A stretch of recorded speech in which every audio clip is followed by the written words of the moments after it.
I've recently read several books by Australian author Markus Zusak, and he's quickly become one of my favorite YA writers. He's also gotten me thinking about the nature of writing in general.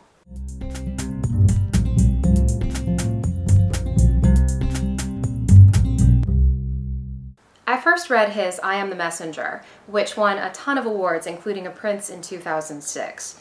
I loved the book and immediately recommended it for our YA book club because until then we'd been regrettably short on books about male protagonists. I found the story about underage taxi driver and perpetual screw-up Ed Kennedy to be thoroughly charming, starting with a great opening paragraph. The gunman is useless.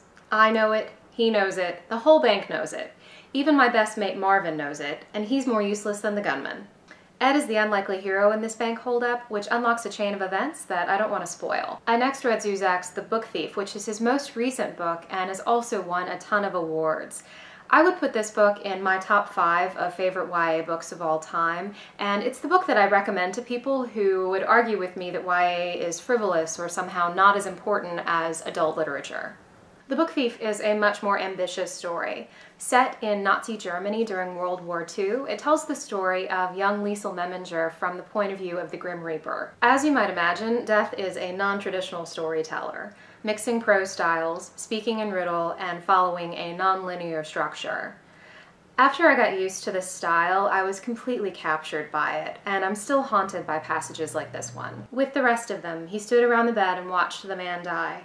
A safe merge from life to death. The light in the window was gray and orange, the color of summer's skin, and his uncle appeared relieved when his breathing disappeared completely. When death captures me, the boy vowed, he will feel my fist on his face. Personally, I quite like that. Such stupid gallantry. Yes, I like that a lot. I just finished one of his earlier books called Getting the Girl, a compelling, if clumsy, story that seemed much more autobiographical. It's a first-person narrative told from the point of view of Cameron Wolfe, a boy who lives in a poor family in Sydney who really feels like he lives in the shadows, both of his older brother Reuben and also of life in general.